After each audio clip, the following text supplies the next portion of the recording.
প্রথমবারের মতো নারী বিশ্বকাপের শিরোপা জিতল স্বাগতিক ভারত।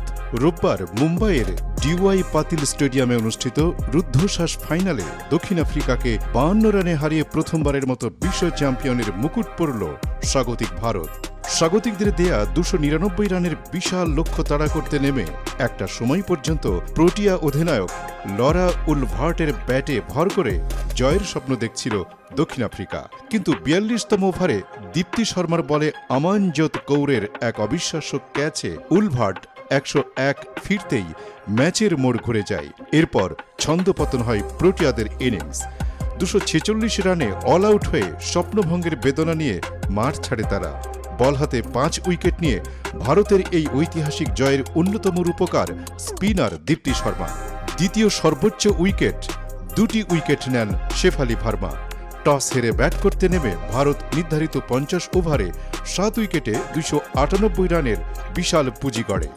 টস জিতে ভেজা মাঠের সুবিধা কাজে লাগিয়ে ভারতকে অল্প রানে আটকে রাখার আশায় ফিল্ডিং বেছে নেন দক্ষিণ আফ্রিকার অধিনায়ক লরা উলভার্ট। কিন্তু তার সেই পরিকল্পনা ভেস্তে দেন দুই ভারতীয় ওপেনার স্মৃতি মান্ধানা ও শেফালি ভার্মা। উদ্বোধনী জুটিতেই তারা মাত্র 17.3 ওভারে 104 রান তুলে ফেলে।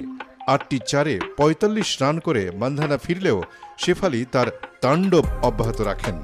জেমিমা রদ্রিগেজকে নিয়ে জুটি গড়ে দলকে বড় সংগ্রহের পথে রাখেন শেফালি। তবে সেঞ্চুরি থেকে মাত্র 13 রান দূরে থাকতে আউট হন তিনি। 7টি 4 ও 2 ছক্কায় 87 রানের বিধ্বংসী ইনিংস খেলে শেফালি যখন ফেরেন, দলের রান তখন 166। মাঝপথে হারমানপ্রীত কৌর ও আমানজোত কৌর দ্রুত ফিরলেও শেষ দিকে হাল ধরেন দীপ্তি শর্মা ও রিচা ঘোষ। এই দুজন মারমুখী ব্যাটিংয়ে 35 বলে 47 রান যোগ করে দলকে 300-র কাছাকাছি নিয়ে যান। রিচা 3 4 ও 2 ছক্কায় 34 রানের এক ঝড়ো ক্যামিও খেলে আউট হন।